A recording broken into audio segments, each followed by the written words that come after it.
सुमन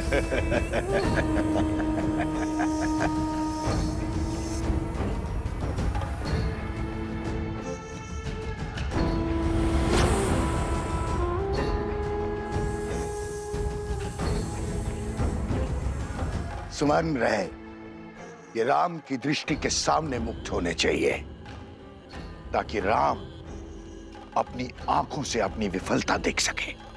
किंतु आपको इतना विश्वास कैसे है कि अश्रु चुनने वो स्वयं आएगा? वो अयोध्या नरेश है, और ये कार्य तो वो किसी सेनापति से भी करा सकता है। यही तो अंतर है तुम्हारी और मेरी सोच में। शस्त्र की समझ से अधिक आवश्यक है शत्रु के व्यक्तित्व की समझ। राम अवश्य आएंगे।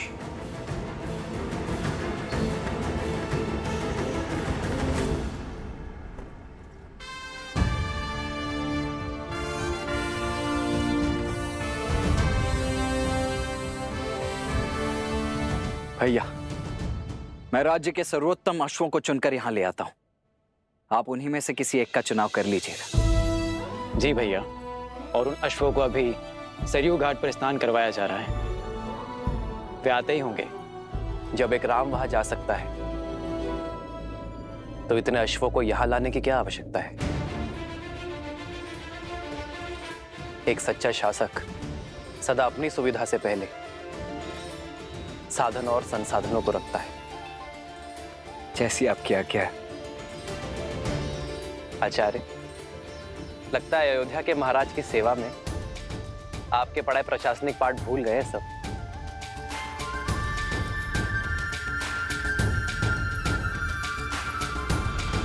शीघ्र करो, हमें भगवान वाल्मीकि के आश्रम जाना है। सारा सामान रथों में रखना शुरू करो। कोई कहीं नहीं जाएगा। प्रतीक्षा की बहुत परीक्षा दी है मैंने, अब आपका आदेश भी मुझे रोक नहीं सकता। एकांत।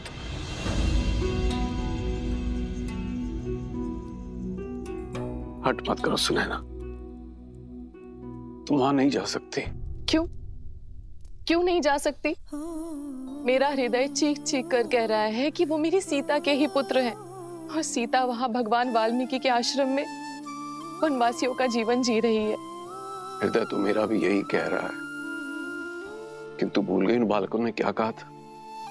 उनकी माता ने उन्हें सीख दी है कि हमें बीते हुए कल की ओर नहीं, आने वाले कल की ओर देखना चाहिए। बीता हुआ कल ही तो आज की नींव है, उसे मैं कैसे भूल जाऊं? कौन है? कौन है? बचाओ हमें! कोई बचाओ हमें! बचाओ हमें! बचाओ! बचाओ!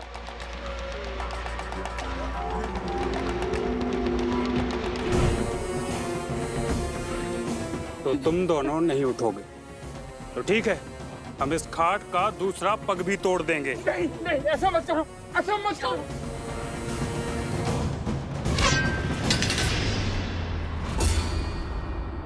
ए, कौन है? सामने आओ।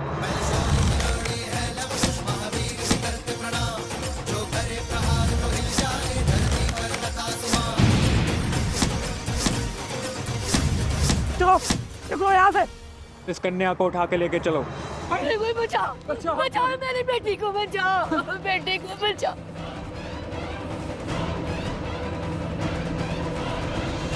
सुनैना, भगवान वाल्मीकि त्रिकालदर्शी हैं, और यदि हमारी पुत्री सीता और उसके बालक उनके आश्रम में आश्रय पा चुके हैं, तो क्या बिना उनकी अनुमति के वहां जाना उचित होगा? सुनैना, तुमने देखा नहीं बालक कितने मेधावी, तेजस्वी हैं, कितने प्रशिक्षित हैं। भगवान वाल्मीकि की इच्छा को समझो और उसे पूर्ण करने में उनका सहयोग दो। और ये भी तो हो सकता है कि श्री राम और सीता ने यह निर्णय मिल के लिया हो, तो हमें उनकी इस तपस्या को भंग नहीं करना चाहिए।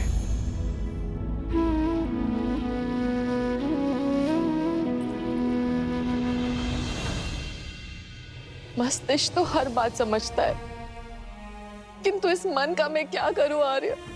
इस दुख का मैं क्या करूं? सुनैना,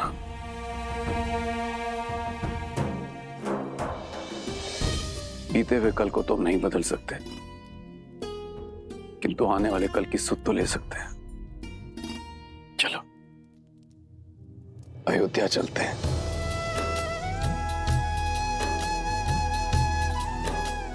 कदाचित वहीं जाके भगवान वाल्मीकि की लीला से आवरण हट जाए।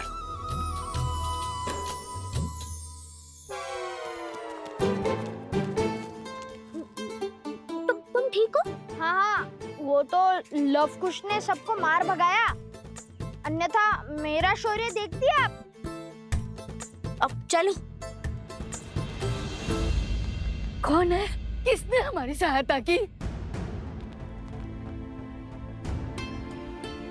हम भगवान वाल्मीकि के शिष्य और वन देवी के पुत्र हैं। आपकी करण पुकार सुनकर हम यहाँ आए हैं। पुत्र, हम वृद्ध और दृष्टिहीन हैं। हमारी पुत्री कहाँ है? वो दुष्ट कहीं उसे उठाकर तो नहीं ले गए? पुत्री, मेरी पुत्री की रक्षा कीजिए। वो जो कन्या यहाँ मूर्छित पड़ी थी, वो आपकी पुत्री है। हाँ, आप दोनों बैठे क्यों हैं और उठकर उन दुष्टों से लड़े क्यों नहीं? हमने ब्राह्मणी सरस्वती का व्रत लिया। हम इस घाट पर से उठ नहीं सकते, पर वो दुष्ट इस घाट के नीचे गड़े हुए धन को लेना चाहते। उन्होंने हमारे 4 पुत्रों को मार डाला, हमारी घाट का पांव भी तोड़ डाला। बड़ी मुश्किल से हमारी पुत्री ने ये 4 भाई बचाई है, पर अब उनकी शक्ति दिनों दिन बढ़ती जा रही है। वो हमारी शक्ति को, हमारी साधना को, हमारे जाप को भंग करना चाहते। रक्षा कीजिए, हम पर कृपा कीजिए। भैया,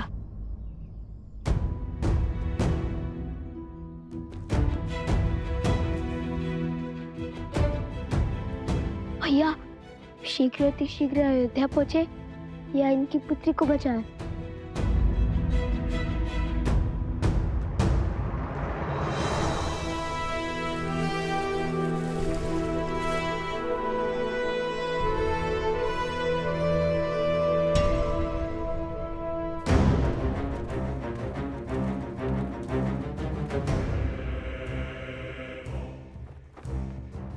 शत्रु को बड़ा सटीक समझा महाराज सहस्त्रमुख ने।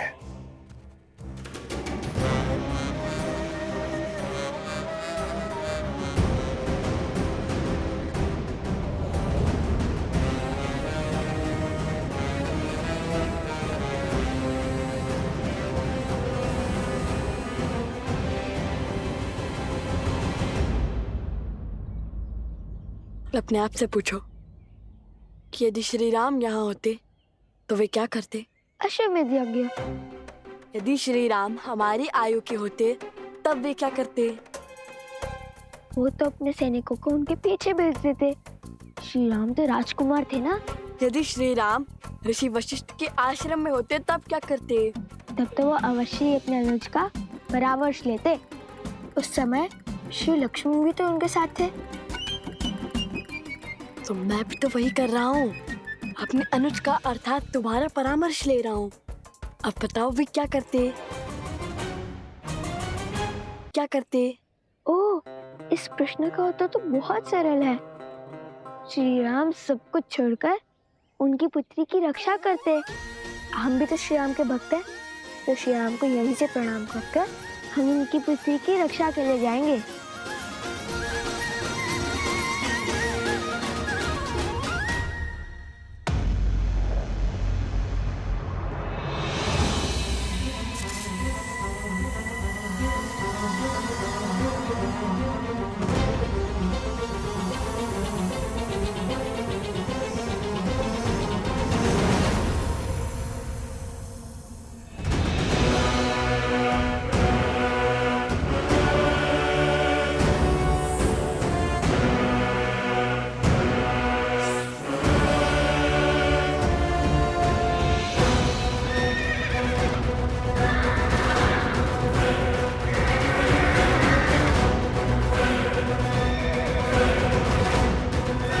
अरे ये क्या कर रहा है? इन अक्षरों को संभालो कोई।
ये भी जीव है, किसी की कुनीति का साधन। ना ये हमें संकट पहुंचा रहे हैं और ना ही हम इन्हें क्षति पहुंचाएंगे।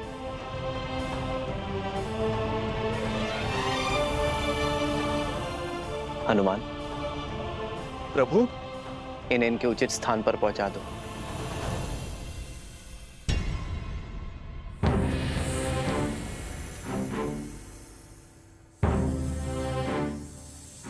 अश्व चयन की पूजा से पहले ऐसी घटना घोर अपशकुन है राम।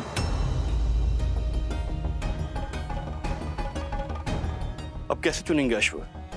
कोई बात नहीं, बचे हुए अश्वों में से ही किसी एक का चुनाव कर लेते हैं।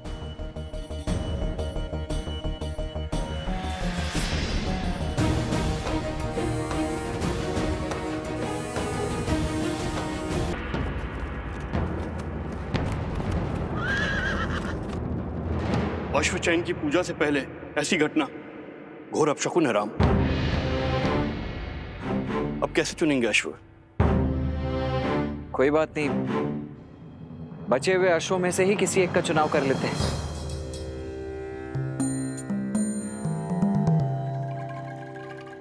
हर जीव अपनी नियति लेकर आता है, हम उनसे साधारण से असाधारण बनने का अवसर नहीं छीन सकते। पहले जो अश्व खो गए उन्हें खोजा जाएगा और फिर अश्वमेध यज्ञ के रूप में धर्म की ध्वजा लहराने वाले अश्व का चयन किया जाएगा। जो आज्ञा महाराज।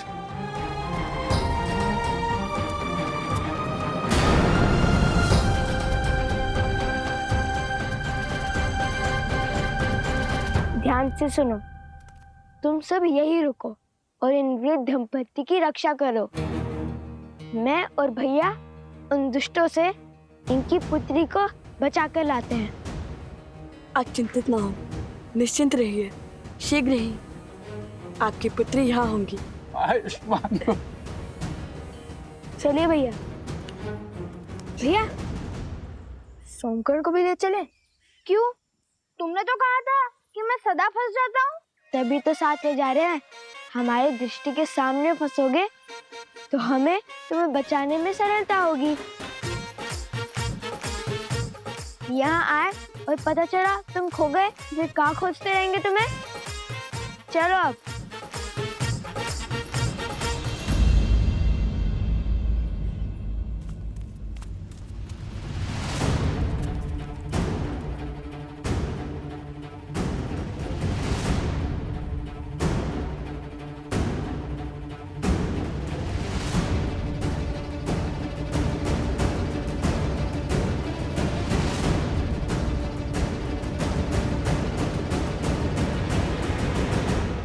कहाँ रह गए कुछ? शीघ्र आओ। अरे भैया, उन दुष्टों को खोजने का प्रयास कर रहा हूँ। यदि वो हमसे दूर जाएंगे तो उनकी ध्वनि तरंगों के माध्यम से हमें सुनाई देगी।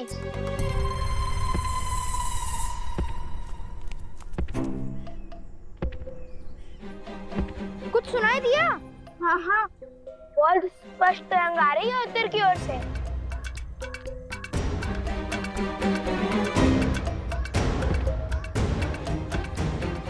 अरे हाँ, मुझे भी सुनाई दे रहा है। तरंग बहुत ही निकट से आ रही है, अर्थात वो उद्दंडी स्वयं ही हमारे पास में फंसने आ रहे हैं। कैसा पाश? वही जो तुम दोनों ने बिछाया होगा। तुम केवल भूमि से ध्वनि तरंग सुन रहे हो, पवन में आ रही ध्वनि नहीं। ये कोई दुष्ट नहीं, मदमस्त गज है। वो उस ओर से आ रहा है। गज?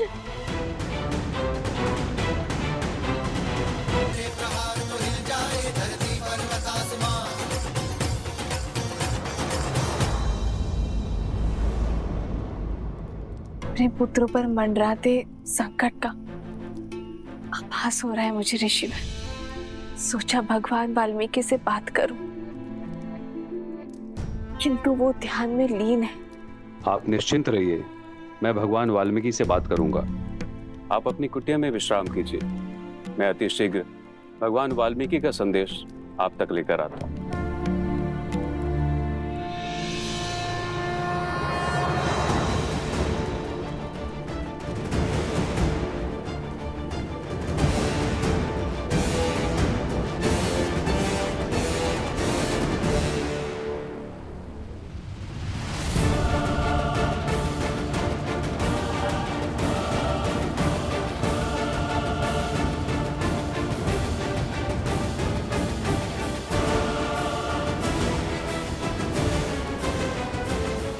क्यों मृत्यु के मुख में चले आ रहे हो बालको?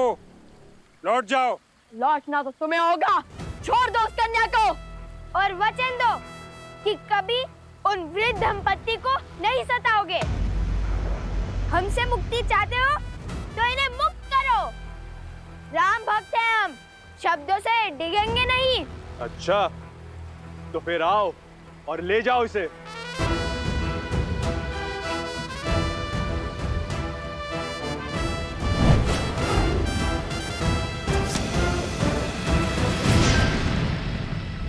वचन देकर पाप किया है तुमने, दुष्ट से अधर्मी बन गए हो।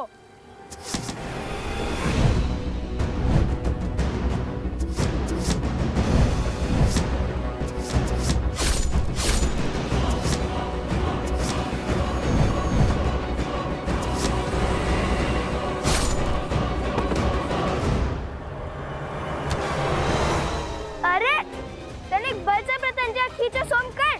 देखो ऐसे।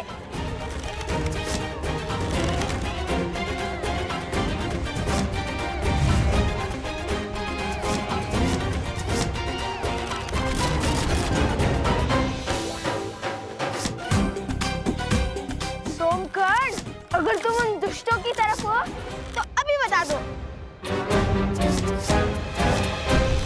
सब कुछ कितना शुभ चल रहा था हमारे राम राज्य में, अकस्मात क्या हुआ? हाँ गुरुवर, ये सब क्या हो रहा है? कदाचित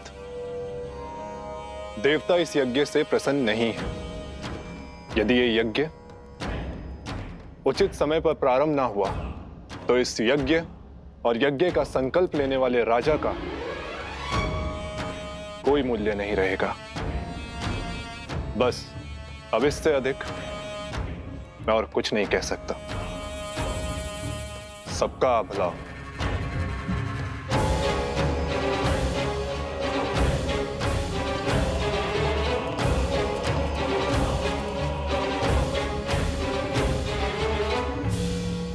ये क्या कहेंगे गुरुवर? श्री राम का मोल ना रहा तो हम भी मूल्यहीन हो जाएंगे।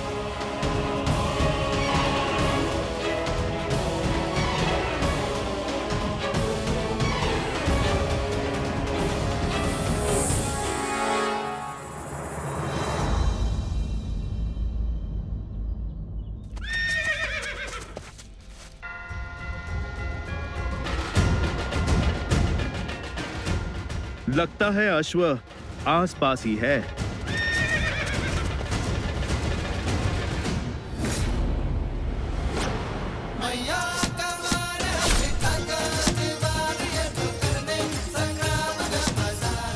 भागो तुम लोग।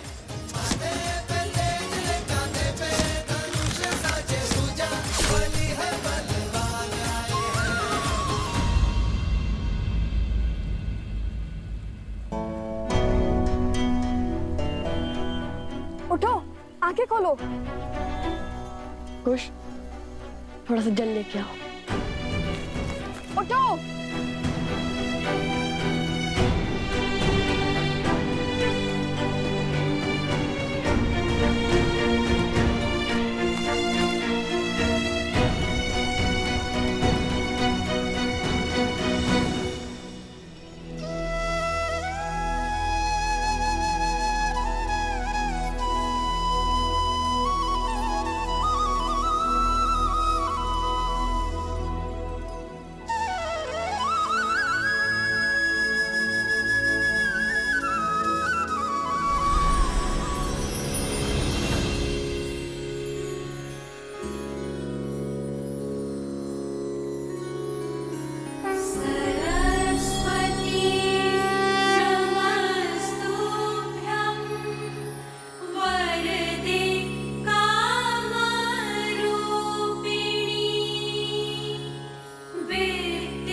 माता सरस्वती।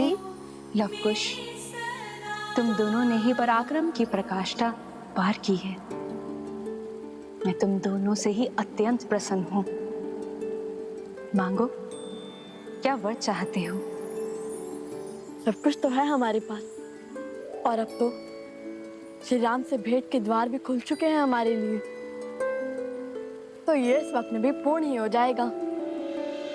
किंतु यदि आप कुछ देना चाहती हैं तो इस कन्या के माता पिता को नेत्र दे दीजिए।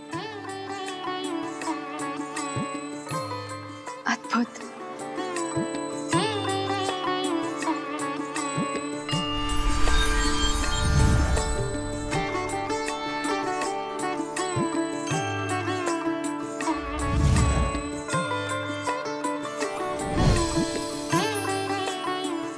ये भगवान विष्णु का प्रतिरूप दिव्य शालिग्राम है। ये उस दंपत्ति को दे देना, उनकी दृष्टि लौट आएगी।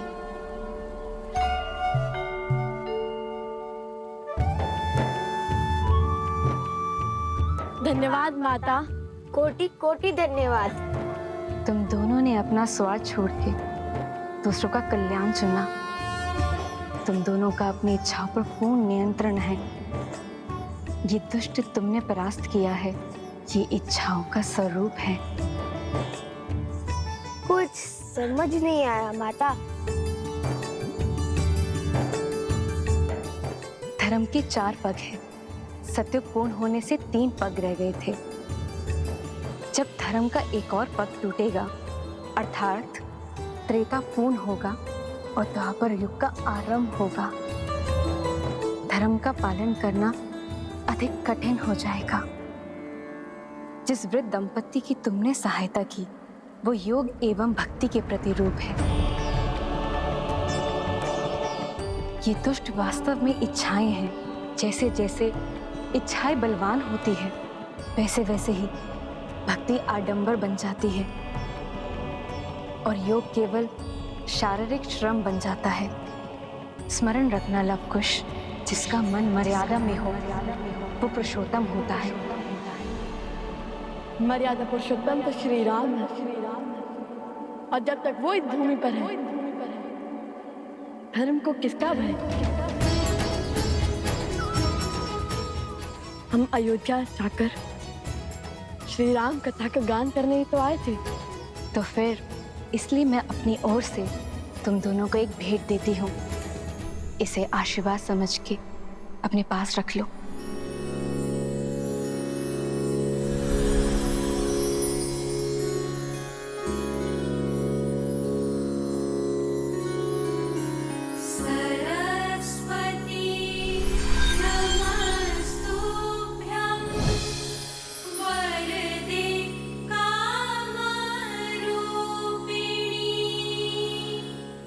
कला अंतर मन के भाव को स्पष्ट करती है और ये वीणा तुम्हारे मन के भावों को ध्वनि देगी। इस वीणा के साथ राम कथा का गायन करोगे, वो कथा समय के अंत तक अमर हो जाएगी। धन्यवाद माता। कोटि कोटि धन्यवाद।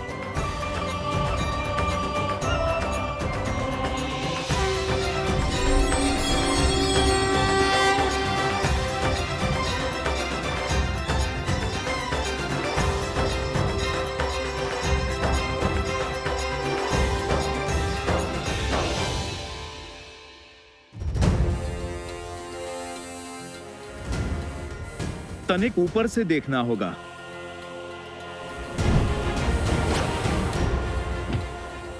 जय श्री राम। बजरंग बली हनुमान, जय जय महाबली हनुमान। भैया, मुझसे तो प्रतीक्षा ही नहीं हो रही। मन कहता है इसे अभी बजा कर देखूं। माता सरस्वती ने कहा था कि ये हमारे मन के भावों को ध्वनि देती है, इसलिए हम इससे राम भक्ति की धुन में गुंजाते हैं।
कितनी सुंदर धुन है।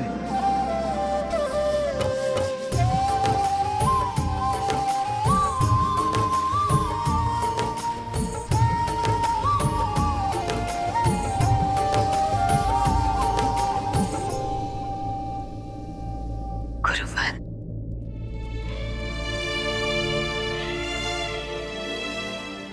गुरुवर, मेरे लव कुछ ठीक तो है ना?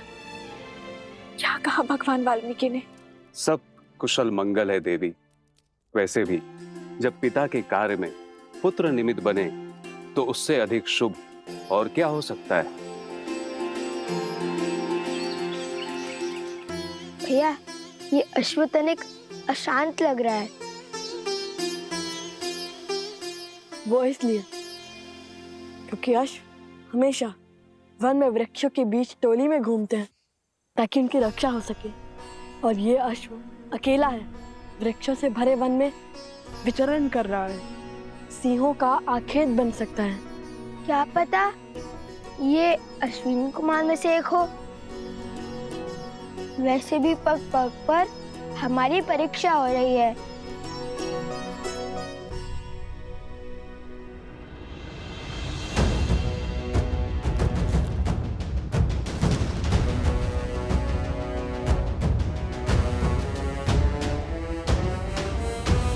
हर समस्या का जड़ अवश्य ही ये सोमकर्ण है।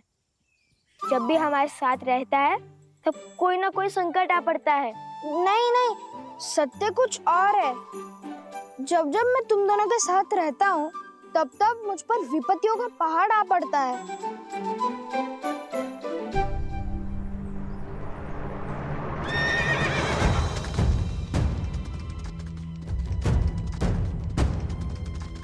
संभाल कर मित्र, चोट लग जाएगी।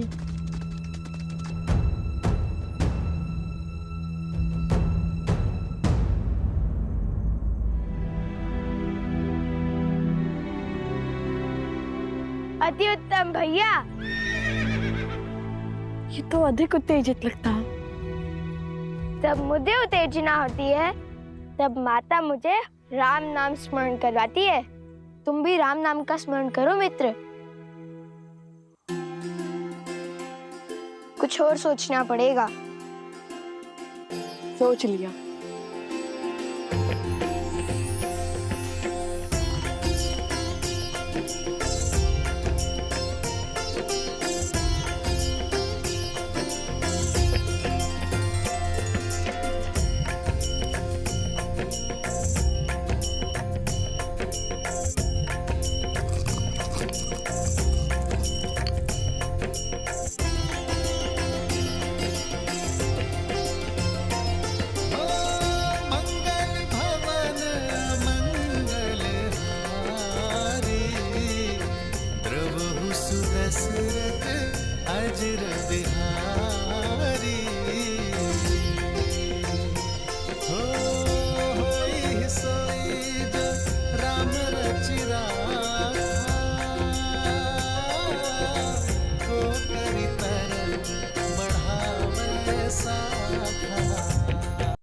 अद्भुत युक्ति लगाई भैया, किंतु श्री राम के नाम के साथ माता सीता का भी नाम लिखकर देखिए, संपूर्ण रूप से शांत हो जाएगा।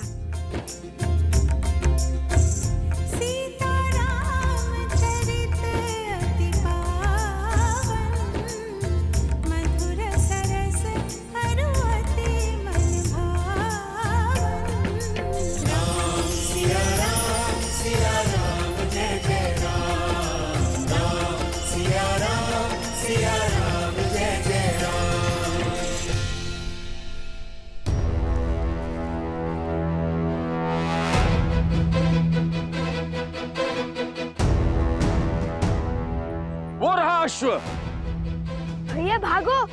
अरे कहाँ भाग रहे हो? विपत्ति से दूर। पहले तुनीर का चोर समझकर हमारे पीछे भागे, उसके बाद वो अश्व का स्वामी, और अब इसे खोजने भी कोई आ रहा है। जिनका अश्व है वो आ गए हैं।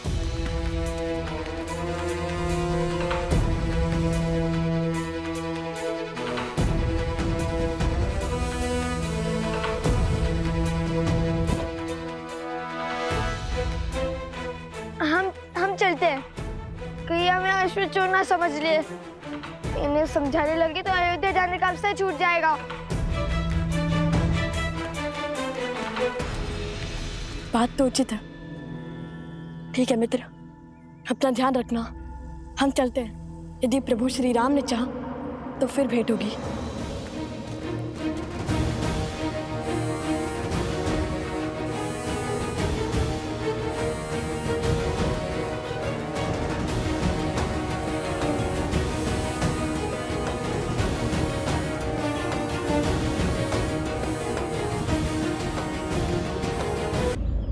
इन्हें समझाने लगे तो अयोध्या जाने का अवसर छूट जाएगा। बात तो उचित है। ठीक है मित्र, अपना ध्यान रखना। हम चलते हैं। यदि प्रभु श्री राम ने चाहा तो फिर भेंट होगी।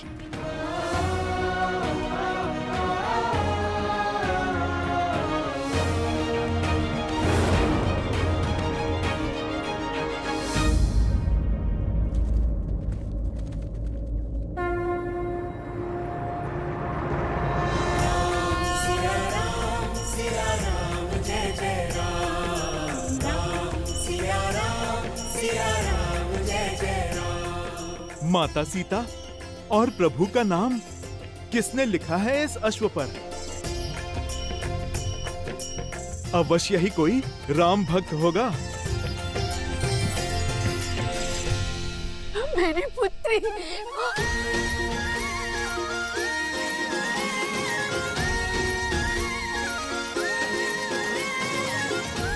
जय श्री राम, जय श्री राम। हम बहुत आभारी हैं आपके। आपने हमारी पुत्री को हमें लौटाया। आप सब कुशल तो है ना? बिल्कुल। हमें भला क्या हो सकता है? समझ नहीं आता कैसे आपका आभार प्रकट करें। इसकी कोई आवश्यकता नहीं। हमने केवल अपना कर्तव्य निभाया है। इसमें आभार कैसा? परंतु हाँ, पुरस्कार अवश्य मिल गया हमें। हमसे प्रसन्न होकर माता सरस्वती ने हमें दर्शन भी दिए और आपके लिए ये भेंट भी। भेंट?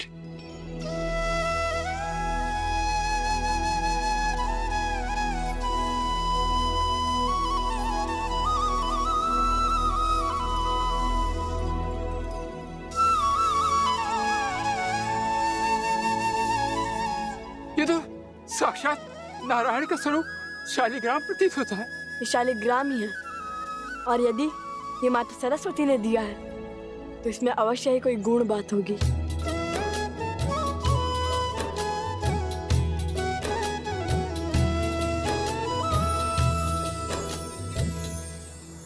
हरि ओम।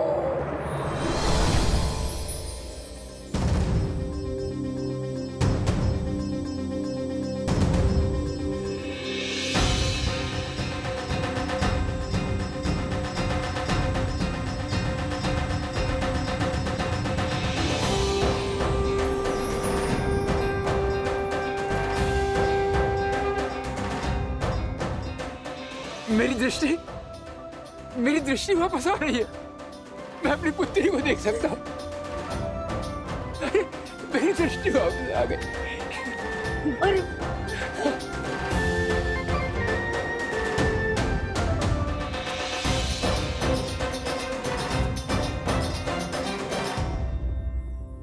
आप दोनों साक्षात भगवान हैं। नहीं, भगवान तो स्वयं श्री राम है। हम तो केवल उनके भक्त हैं।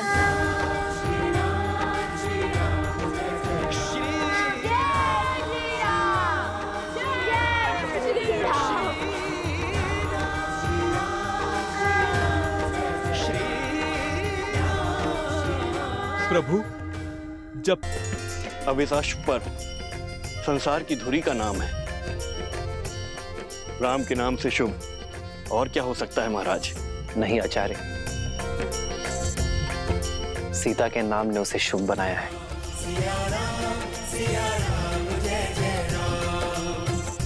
कल अयोध्या की धरा में अश्वमेध यज्ञ का शंखनाद होगा।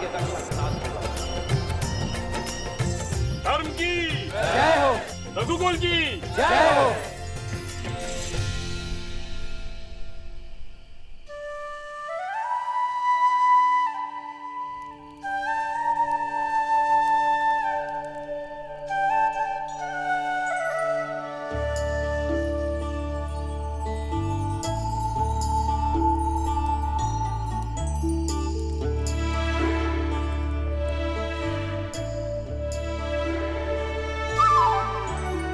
सुमित्रा आ रही है तो सोते क्यों नहीं? मैं हूं ना, पहरा दे दूंगा। जानता हूँ, किंतु मुझे सूर्य की पहली किरण के साथ अपनी यात्रा फिर से आरंभ करनी है। एक क्षण का विलंब भी नहीं होना चाहिए। मुझे शीघ्र अतिशीघ्र श्री राम और माता सीता के दर्शन करने हैं। ठीक है, तुम पहरा दो, मैं सो जाता हूँ। नहीं नहीं नहीं, आप नहीं सो सकते। क्यों? देख नहीं रहे कितने जतनों से जागा हूं। अगर आप सो गए तो मुझे भी निद्रा आ जाएगी। बैठे रहिए ना। बस अब ठीक है।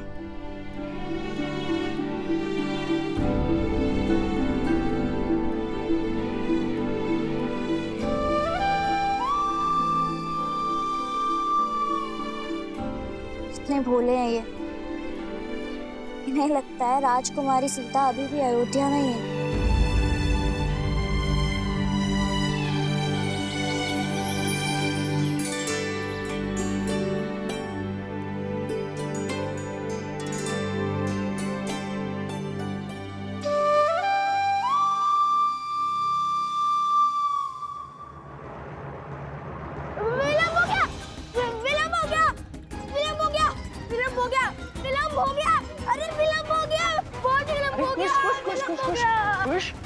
शांत हो जाओ, क्या हुआ? लव भैया कहाँ है? लव? मैं यहाँ हूँ।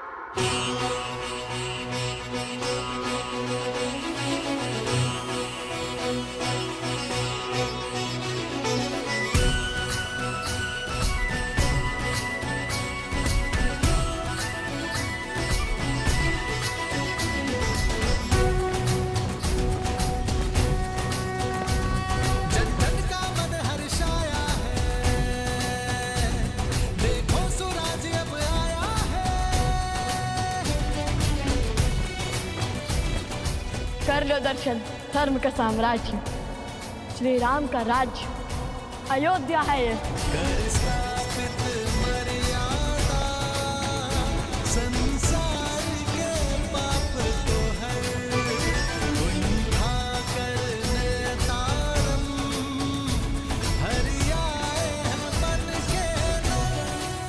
लगता है ये सब अश्वमेध यज्ञ देखने आए हैं।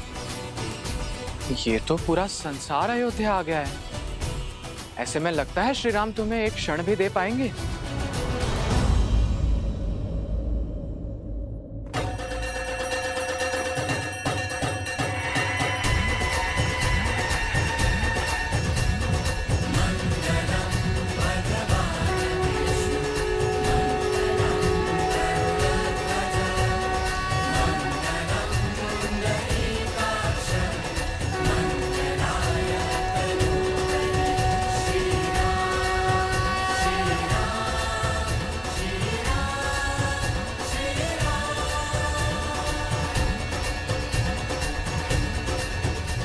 यह शंखनाद अश्वमेध यज्ञ के आरंभ का सूचक है।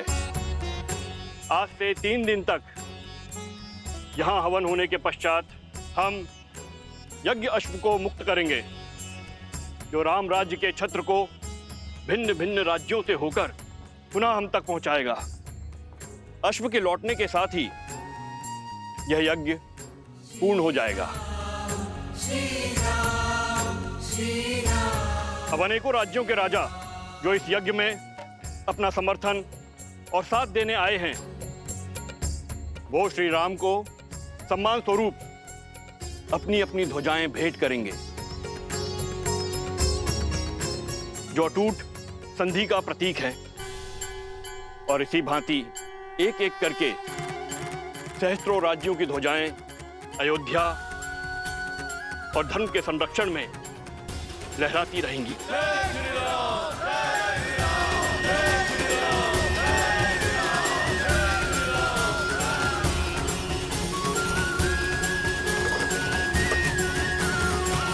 लगता है अश्वमेध यज्ञ आरंभ हो गया। भैया, कहीं उपगुरु की बात सच ना हो जाए।